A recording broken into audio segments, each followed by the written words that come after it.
안녕하세요. 원영섭 변호사입니다. 오늘은 정부가 드디어 생숙 지원 방안을 결정해서 발표했다라는 소식을 전해드립니다. 원영섭 TV에서 아마 몇 번 생활형 숙박시설 레지던스에 대해서 그 지원이 반드시 필요하다라는 취지로 그 유튜브 방송을 몇 번 했었습니다. 저는 개인적으로 이제 제가 회장으로 있는 건설부동산 권익보호협회의 회장으로서 저희가 국회에서 세미나를 할 때도 그 레지던스 협회의 임원을 초청을 해서 그 지원 방안에 대해서 발제를 하도록 한 적이 있는데요. 그만큼 생활형 숙박시설 생숙, 이 레지던스의 지원 방안이 각별히 필요한 그런 상황이었습니다. 저도 많이 애를 썼기 때문에 뭐 여러분들이 애를 쓰신 거와 함께 이렇게 결국 이제 정부에서 생숙 지원 방안을 발표하게 된 거에 대해서 굉장히 뿌듯하고 정말 좀 기쁜 일이라는 생각을 가지고 있습니다. 사실은 뭐 우리 생숙 소유자들께서는 뭐 막다른 길에 몰려 있었죠. 이행강제금을 내느냐 아니면 오피스텔로 전환을 하느냐 둘 중에 하나인데, 오피스텔을 전환을 하려면 구조 자체가 나오지 않는 경우가 많습니다. 아예 뭐 복도폭을 넓히라는데, 복도폭을 넓히려고 하면 뭐 다 허물고 새로 짓는 거 말고는 다른 방법이 있을까요? 그 정도로 그러면 그렇게 개조를 못한다 그러면 이행강제금을 또 과도하게 낼 수밖에 없는 그런 상황에 있었던 거죠. 근데 지금 이제 정부가 생숙 지원 방안을 발표를 했습니다.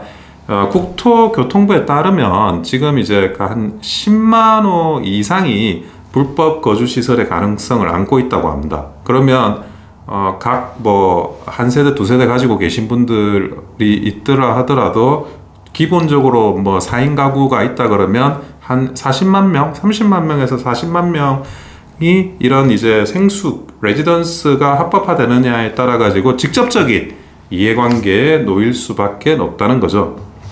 아마 그 부동산이라는 자산이 각 이제 많은 분들이 가지고 있는 자산 중에 가장 큰 그런 가치가 높은 자산이지 않습니까? 그렇기 때문에 이런 생활형 숙박시설을 지원하는 것은 이제 다시 가장 중요한 자산을 양성화시킨다는 면에서는 굉장히 큰 결정이다라는 생각이 듭니다. 디테일하게 좀 살펴보자 그러면 지금 이제 그 숙박시설 신고나 용도 변경 이런 것들을 이제 좀 쉽게 하게 해주는 그런 식으로 제도가 이제 변할 건데요. 현재는 30실 이상이거나 독립된 층 건물 연면적의 3분의 1 이상을 소유한 때만 숙박시설 신고가 가능했습니다. 하지만 앞으로는 20실 그리고 10실 소유했을 경우에도 숙박시설 신고를 할 수 있게 합니다.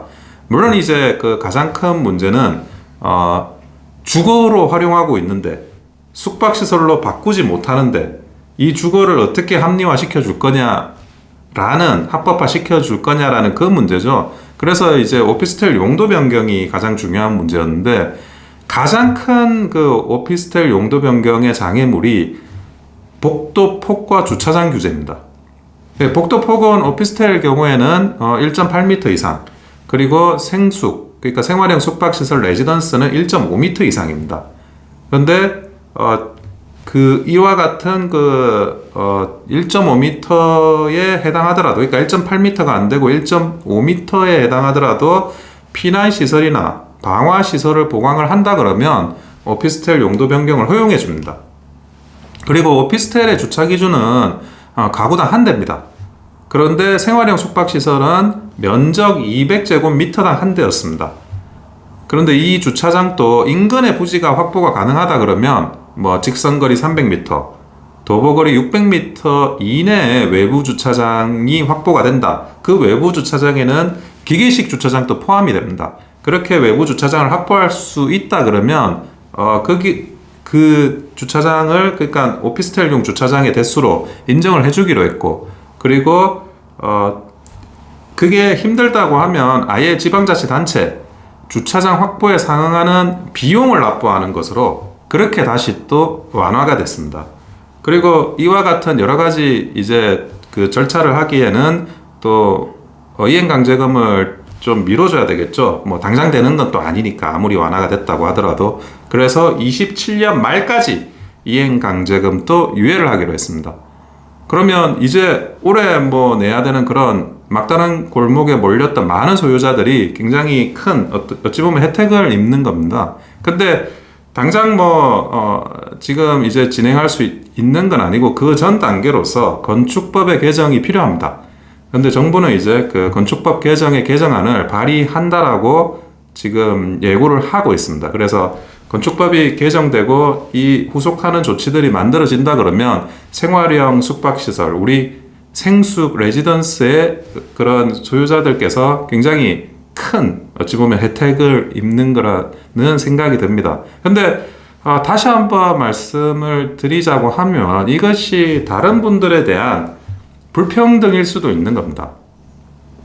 왜 그런 걸 알아보지 않았냐, 그리고 그렇게 해가지고 제도나 이런 것들에 대해서 약간 좀 불이익을 얻는 것도 본인의 투자 실패 아니냐, 아니면 또 이 주거라는 게 정말 본인이 어쩔 수 없이 주거하는 거냐, 아니면 그게 아니라 투자 목적으로 산 거냐, 그런 여러 가지 불평등하다고 볼 수 있는 시각이 분명히 있습니다. 그래서 입주자 분들도 이런 정부의 방침에 대해서 어떻게 하면 이게 마치 그 불평등한 정부의 조치가 일어나는 것처럼 보이지 않도록 그렇게 아마 정부의 이런 그런 여러 가지 방안을 적극적으로 협력하시는 거를 추천을 드립니다.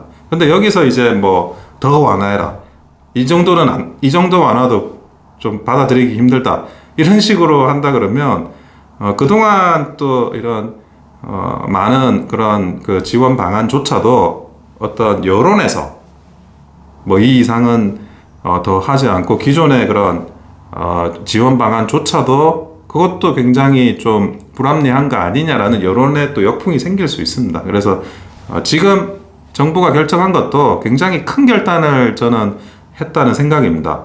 너무나 이렇게 어려운 상황들, 그리고 각 그 건설업계 주체들이 원했던 상황이지만 쉽지는 않은 걸로 저도 알고 있습니다.